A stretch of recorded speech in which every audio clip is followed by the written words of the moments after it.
Super સિક્સમાં આગળ વાત કરીએ સૌરાષ્ટ્ર અને દક્ષિણ ગુજરાતમાં મેઘતાંડવ થઈ રહ્યો છે તેની સૌરાષ્ટ્રના અનેક જિલ્લાઓને આજે પણ મેઘરાજા ગમરોડી રહ્યા છે। પોરબંદર હોય કે જૂનાગઢ, ઉપલેટા હોય કે દેવભૂમિ દ્વારકા, ઠેર ઠેર વરસાદ પોતાનું રૌદ્ર રૂપ બતાવી રહ્યો છે।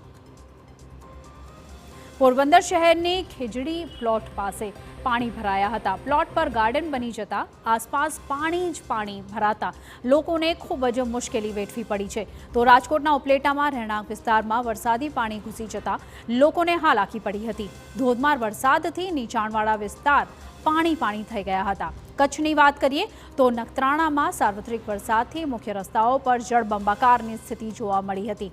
નખત્રાણાના મુખ્ય બજાર શિવનગરમાં રસ્તા પર નદીઓ જેવા દ્રશ્યો જોવા મળ્યા હતા।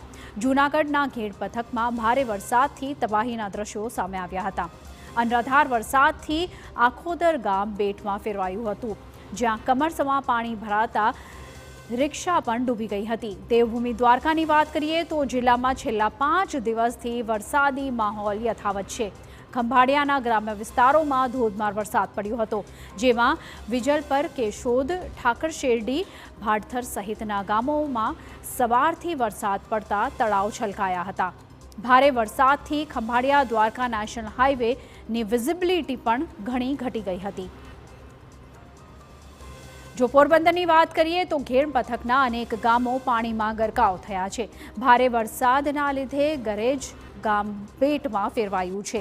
ગામના ઘરોમાં ઘૂંટણસમા વરસાદી પાણી ઘૂસી ગયા છે। ઘરોમાં પાણી ભરાતા ઘરવખરીને ઘણું નુકસાન થયું છે। ભારે વરસાદથી ગરેજ ગામની હાલત કફોડી બની છે। રાજકોટના ઉપલેટાની વાત કરીએ તો રહેણાંક વિસ્તારમાં વરસાદી પાણી ઘૂસી ગયા છે।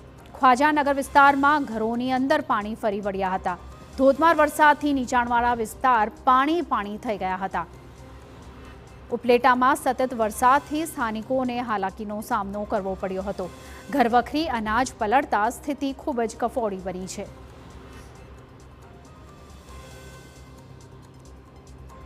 કચ્છના નખત્રાણાના દ્રશ્યો જુઓ। બજારમાં પાણીનો પ્રચંડ પ્રવાહ વહી રહ્યો છે। મુશળધાર વરસાદના કારણે નખત્રાણાના અનેક વિસ્તાર પાણી પાણી થઈ ગયા છે। અનેક ઘરોમાં પાણી ઘૂસી ગયા છે। વાહનો પાણીમાં ડૂબી ગયા છે। એટલો વરસાદ પડ્યો છે કે ગામડાઓમાં નદી વહી રહી હોય તેવા દ્રશ્યો સર્જાયા છે।